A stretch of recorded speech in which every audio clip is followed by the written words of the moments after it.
యువత మతం గురించి కాదు, భవిష్యత్తు గురించి ఆలోచించాలి. ఈ దేశానికి అసలైన శక్తి ఎవరు తెలుసా? యువత. కానీ ఈ యువతను ఏం చేస్తున్నారు? మతం పేరుతో విడదీస్తున్నారు, భావోద్వేగాలతో ఆడుకుంటున్నారు, ప్రశ్నించే తలలను నినాదాలకే పరిమితం చేస్తున్నారు. యువకుడా, నీ ఉద్యోగం ఎక్కడా?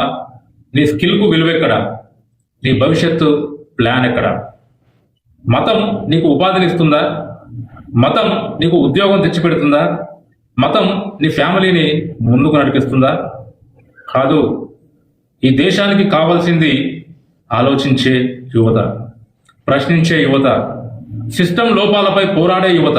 నీకు కావాల్సింది మంచి విద్య, స్కిల్ డెవలప్మెంట్, ఉద్యోగ అవకాశాలు, స్టార్టప్ సపోర్ట్, న్యాయం, సమానత్వం. కానీ ఈ విషయాలపై చర్చ ఎక్కడ జరుగుతుంది? యువత మేల్కొనాలి. మతం కాదు, భవిష్యత్తు ముఖ్యం. భావోద్వేగాలు కాదు, ఫ్యాక్ట్స్ ముఖ్యం.